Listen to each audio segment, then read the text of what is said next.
रविंद्र जी, अब हम बात करते हैं हरियाणा की राजनीति की। हरियाणा में बीजेपी की सरकार है, विपक्ष में कांग्रेस है। हम छोटी सी बात करते हैं। कई लोग आपके फेसबुक पे कमेंट करते हैं कि रविंद्र सिंह डूल ने या उनके जो पिताजी हैं चौधरी परमिंदर सिंह डूल ने कांग्रेस पार्टी ज्वाइन नहीं की। उस पर क्या कहेंगे? ज्वाइन है। कब ज्वाइन की, कोई मतलब कोई फोटोशूट आवश्यक होता है? जिस दिन चौधरी भूपेंद्र सिंह उठा के उस दिन ज्वाइन हो गया। ज्वाइन के लिए कोई अलग से कोई सेरेमनी करनी आवश्यक नहीं होती है। यदि कहो तो मैं अपना कार्ड भी दिखा देता हूँ, मेरे पास में भी मौजूद है मेरे मोबाइल के अंदर, जो उनका मैं जो कांग्रेस का ज्वाइनिंग का कार्ड है। तो ज्वाइन ना ज्वाइन मुद्दा नहीं है। अभी मुद्दा आपको ये है कि आप किसके साथ है। हाल ही चौधरी में आपको चौधरी जिम्मेवारी भूपेंद्र मिली सिंह है, हुड्डा जी के हाल ही साथ में हूँ। आपको जिम्मेवारी मिली है। हाँ कानूनी सलाहकार बनाए गए हैं विधायक दल के। हाँ। कई लोगों ने कमेंट किया है, भाई ऐसे नेता है रविंद्र सिंह डूल जो बिना पार्टी ज्वाइन किए मतलब पद मिल गया इनको। तो लोग तो कुछ भी कहेंगे। देखिए, मैं जनता के ऊपर मेरे हमारे जो मित्र हैं, चाहे वो मेरे राजनीतिक तौर पे विरोधी हो, मैं उनको फिर भी मित्र कहूँगा। यदि उनको कुछ भी लगता है तो ये उनकी अपनी निजी सोच है। मेरी जो सोच है, जब हमने कांग्रेस को समर्थन दे दिया था, चौधरी भूपेंद्र सिंह हुड्डा घर आए थे, बाद में दीपेंद्र हुड्डा जी भी घर आए, ठीक है, उनके साथ लगातार मिलकर के काम किया, सार्वजनिक मंचों पे कई जगह पे मंच हमने शेयर किया, तो वो गुड इनफ एक सफिशिएंट एक गेस्चर होता है कि भी हम अब कांग्रेस में आ चुके हैं। अरविंद इसके लिए कोई आधिकारिक सेरेमनी की मुझे कोई जरूरत नहीं महसूस होती, लेकिन यदि बड़े चाहेंगे तो कभी भी कर सकते हैं। रविंद्र सिंह जी, जैसे हम बात करते हैं हरियाणा की किसान आंदोलन, पंजाब में पक्ष और विपक्ष किसानों के साथ है आज, लेकिन हरियाणा की बात करें, कांग्रेस पार्टी का जो स्टैंड है किसानों के साथ है मौजूदा हालातों में, सरकार विरोध में है। लेकिन हम बात करते हैं, ये आंदोलन को 6 महीने से ऊपर का समय हो गया है। किसान कह रहे हैं 2024 तक भी चुनाव तक आंदोलन चलेगा तो हम इसको लेकर चलेंगे, बाद में चुनाव होंगे, कल को सरकार आ जाती है कांग्रेस की, तब क्या स्टैंड रहता, कानून रद्द होंगे? स्टैंड बिल्कुल स्पष्ट है। ये इसी को मैं थोड़ा स्पष्ट बता देता हूँ कि भारतीय जनता पार्टी एक दुष्प्रचार करती है कि भी ये तो कांग्रेस लेकर के आई थी या कांग्रेस ने प्रपोज किए थे। चौधरी भूपेंद्र सिंह हुड्डा की लीडरशिप में जो कमेटी बनी थी, कमेटी के प्रपोज जो है रिफॉर्म्स हैं, ठीक है, यही कहती है ये। तो उसके बारे में मैं बता दूं कि कांग्रेस का जो आधिकारिक स्टैंड है वो ये है कि एमएसपी की लीगलाइज गारंटी दी जाए। यदि आप रिफॉर्म की बात करते हैं तो रिफॉर्म के अंदर एमएसपी को कानूनी गारंटी का अधिकार है। जो कांग्रेस के द्वारा जो उस समय पर रिपोर्ट्स आई थी या कमेटी ने जो रिपोर्ट्स दी थी, उसके अंदर भी स्पष्ट तौर पे ये कहा गया था कि हाँ, निश्चित तौर पे कांग्रेस जो अपना कृषि का क्षेत्र है उसको खोलने की आवश्यकता है, लेकिन उसके अंदर जो है मिनिमम जो गारंटी है एमएसपी की वो साथ रहे, तभी उसको खोलने का कोई मतलब है। जैसे कांग्रेस लेकर के आई थी, मैं आपको बता दूं, आपकी जानकारी में नहीं हो, बहुत बहुत कम लोगों की जानकारी में है। 2007 के अंदर हरियाणा के अंदर जो है कानून लागू कर दिए थे, ये कृषि बिल के जैसे बराबर, जो आपके कॉन्ट्रैक्ट फार्मिंग के कानून के अंदर जो है एमएसपी को मिनिमम क्राइटेरिया दिया गया था और लिखा गया था कि कोई भी कॉन्ट्रैक्टर सरकार के द्वारा घोषित एमएसपी से नीचे का कॉन्ट्रैक्ट नहीं कर सकता। इस प्रकार के प्रावधान क्योंकि इन बिलों में नहीं है, तो निश्चित तौर पे मान करके चलिए इन सब के सब बिलों को कूड़े के ढेर में फेंका जाएगा, वापस लिया जाएगा। जिस प्रकार जाट आरक्षण दिया गया उस प्रकार कह रहे हैं कि आप नहीं, हम बात करें, कांग्रेस की सरकार थी, हुड्डा साहब चेयरमैन थे, लेकिन जाटों को आरक्षण नहीं मिला। क्यों नहीं मिला? कहाँ मिला? क्यों नहीं मिला? स्वामीनाथन रिपोर्ट की बात करें, वो कोर्ट ने खारिज किया होगा ना। जाटों का कहना है कि हुड्डा साहब ने धोखा दिया, मतलब पक्का आरक्षण नहीं दिया। पक्का नहीं था तो इतने लोगों को नौकरी कैसे लगी? आज भी नौकरी कर रहे हैं वो लोग। कोर्ट में कैंसिल किया गया फिर? नहीं, नौकरियों को किसी को भी कैंसिल नहीं किया गया। जिन लोगों को उस समय पर नौकरियां मिली तो उन सब लोगों वो कर रहे हैं।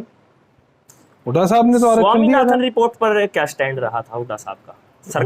हुड्डा साहब की जो कमेटी की रिपोर्ट थी, वो उसने बिल्कुल क्लियर तौर पे कहा था कि स्वामीनाथन जो है रिपोर्ट लागू होनी चाहिए।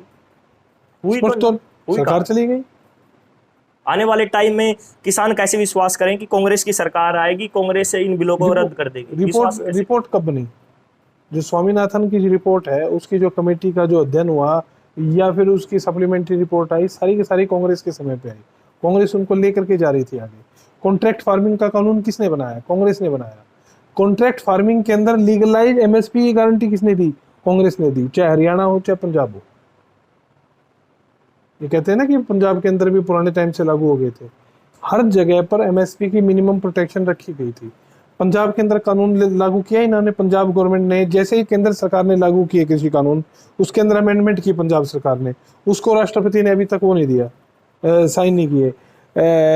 राजस्थान सरकार ने अमेंडमेंट की, सरकार होगी वो, उन्होंने एमएसपी को मिनिमम गारंटी किया और एमएसपी से नीचे अनाज बेचने को आपराधिक कानून, कानूनी अपराध बनाया, लेकिन उसको भी केंद्र सरकार ने, राष्ट्रपति ने अनुशंसा नहीं दी, क्योंकि राष्ट्रपति जो है कैबिनेट की कहने पे चलता है, और कैबिनेट में कौन है? हमारे नरेंद्र मोदी जी।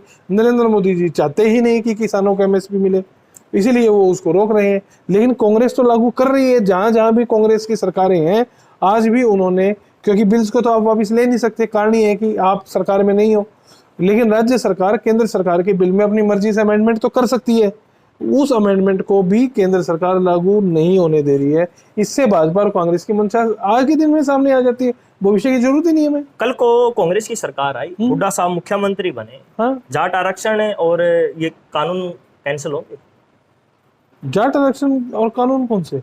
3 काले जाट कानून। आरक्षण एक अलग मुद्दा है, समझिए इस बात को, और कृषि कानून एक अलग मुद्दा है। कृषि कानून केंद्र की सरकार जब भी कांग्रेस की आएगी उनको फेंका जाएगा, बिल्कुल स्पष्ट मानिए।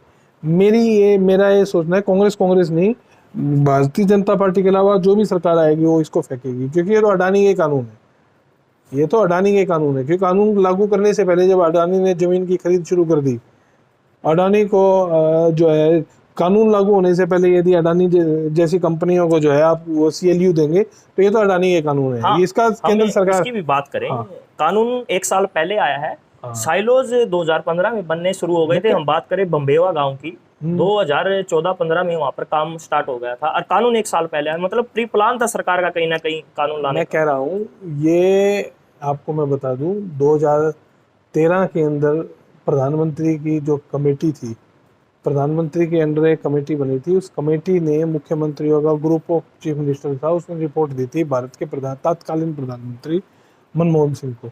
उस रिपोर्ट के अंदर भी अनुशंसा की थी कि आप एमएसपी के ऊपर कानून बनाइए, लेकिन उस समय पर भी भारतीय जनता पार्टी के जो आंतरिक डिस्कशंस थे, क्योंकि ये अडानी और अंबानी से बहुत प्रभावित रहती है भाजपा की, भाजपा को राजनीतिक दल तो है नहीं, ये तो कॉरपोरेट पार्टी है, एक तरह से एक्सटेंशन शाखा मान सकता हूं मैं अडानी और अंबानी की। अपनी मर्जी से देश को चलाने के लिए उन्होंने एक अपनी राजनीतिक विंग बनाई हुई है।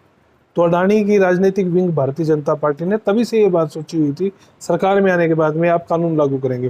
कानून लागू करने में इतनी देरी क्यों है, मैं आपको क्लियर बता दूं। कानून लागू करने में इतनी देरी केवल और केवल इसलिए थी कि इनके पास में राज्यसभा में बहुमत नहीं था। राज्यसभा में बहुमत आते ही इन्होंने कोरोना काल में जबरदस्ती ऑर्डिनेंस लागू करके कानूनों को थोप दिया, बिना डिस्कशन के राज्यसभा और लोकसभा से पास इसलिए करवाया क्योंकि इनके पास में आज राज्यसभा और लोकसभा के अंदर संख्या बल है। इसलिए ये चाहते हैं कि यहाँ पे डिस्कशन ना हो, डिस्कशन होगा तो पोल खुलेगी, और पोल खुलेगी तो इनके जो मालिक हैं अडानी वगैरह, ये बिल्कुल भी अच्छा नहीं समझेंगे उसको।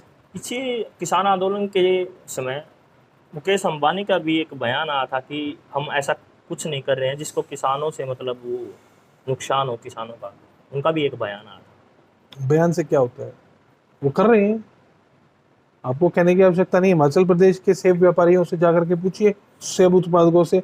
अडानी ने काम स्टार्ट किया हिमाचल प्रदेश के अंदर सेबों को कॉर्पोरेट फार्मिंग के तहत अपने अंडर लेने के लिए। शुरुआत में ज़्यादा भाव दिए, बाद में भाव गिरा दिए। व्यापारी को चाहिए मुनाफा, मुनाफा व्यापारी का नैसर्गिक अधिकार भी है, मैं ये नहीं कहता कि उनका अधिकार नहीं है, लेकिन एग्रीकल्चर जो है व्यापार नहीं है, पहली बात इस बात को समझिए। एग्रीकल्चर किसान के द्वारा दी गई जनता के लिए एक सर्विस है, उस सर्विस के द्वारा जो है आम जनता का पेट जो है किसान भरता है, उसे आप व्यापार ना मान करके इसेंशियल गुड मानिए कि जिसके बिना ये दुनिया चल ही नहीं सकती, कृषि के बिना। तो चूंकि यहाँ पर बात व्यापार की हो रही है, तो व्यापार में व्यापारी कभी भी जो है घाटा नहीं खाता, लेकिन सरकार को घाटा भी उठाना पड़ता है आम जनता के हित में। अब ये देखिए कि किस प्रकार से सरसों के तेल के भाव बढ़े हैं, क्यों बढ़े हैं? ये कहते हैं कि कृषि कानूनों की वजह से बढ़े हैं, जबकि कृषि कानून तो पहले से स्टे थे। बढ़े क्यों हैं? क्योंकि पाम ऑयल का इंपोर्ट कोरोना काल में सरकार ने बंद कर दिया, तो डिमांड बढ़ गई तो इन्होंने रेट बढ़ा दिए, तो व्यापारी तो कल को रेट बढ़ाएगा। आज के दिन में इस जो ये काम किया जा रहा है, ये कृषि कानूनों के द्वारा जो काम किया गया, इसका निश्चित तौर पे महंगाई इतनी भयानक होने वाली है आने वाले समय में, आम जनता की तो कमर टूटेगी। इसको कौन कंट्रोल करेगा? ये कंट्रोल करना सरकार का काम था। रविंद्र जी, हम बात करें, आप पेशे से वकील हैं, सुप्रीम कोर्ट के फैसले को किस प्रकार देखते हैं? कौन सा फैसला? वैसे कोई भी फैसला हो, किस प्रकार देखते हैं? उसका लागू होना चाहिए, नहीं लोग लागू? निश्चित तौर पे लागू होना चाहिए सुप्रीम कोर्ट का फैसला। SYL का फैसला आया था सुप्रीम कोर्ट का काफी समय पहले, बहुत साल हो गए, भी हरियाणा को उसका हक का पानी मिलना चाहिए। आज मौजूदा हालात की बात करें, पंजाब में कांग्रेस की सरकार है, क्या हरियाणा को उसका हक नहीं मिलना चाहिए? कैसे दे देंगे? कैसे दे देंगे? स्टेटस को सुप्रीम कोर्ट ने किया हुआ है। सुप्रीम कोर्ट ने स्टेटस को लगा करके रोक लगाई हुई है कि किसी भी प्रकार के जो यथास्थिति को बरकरार रखें, कोई भी छेड़खानी छेड़छाड़ नहीं किया जाए, और केंद्र सरकार को डायरेक्शन दी हुई है कि आप दोनों को बिठाइए, दोनों राज्यों को, और इस फैसले का पालन कराइए। फैसले का पालन करवाने में केंद्र सरकार असमर्थ रही है, राज्य सरकार क्या करेगी? हम बात करें, आप करें केंद्र सरकार। हाँ। पंजाब में कांग्रेस का मुख्यमंत्री है हाँ। हरमिंदर सिंह गिल। हरियाणा की बात करें, मनोहर लाल खट्टर और दुष्यंत चौटाला हाथ खड़े कर कर कहते हैं भाई, किसान आंदोलन के दौरान भी उन्होंने आंदोलन को कमजोर करने के लिए SYL का मुद्दा उठाया था बीजेपी ने, भाई SYL का पानी मांगो किसान पंजाब से। लेकिन हरियाणा वाले अब मौजूदा हालात में, पंजाब के मुख्यमंत्री कांग्रेस के हैं, हरियाणा वाले तो कह रहे हैं हक मिलना चाहिए। तो क्या मतलब कांग्रेस के जो मुख्यमंत्री है वो हरियाणा को हक देने के लिए राजी नहीं है? कांग्रेस के पंजाब के मुख्यमंत्री, वो अपना पंजाब का हक देखे ना, हमें क्या मतलब है उससे। बात यह है कि हरियाणा के जो आज के दिन में जितने भी नेता हैं, वो हरियाणा के SYL के हक को लेकर के एक मत हैं अथवा नहीं। पहली बात तो ये है, जो स्थिति आज केंद्र के अंदर, वहाँ पे पंजाब के अंदर कांग्रेस सरकार है आज के दिन में, जो कांग्रेस से पहले बादल सरकार थी 2016 के अंदर, जब ये केंद्र का फैसला आया था, बादल सरकार और बीजेपी की थी। हरियाणा में भी भाजपा थी, केंद्र में भी भाजपा थी, पंजाब में भी भाजपा थी, तब भी नहीं मिला।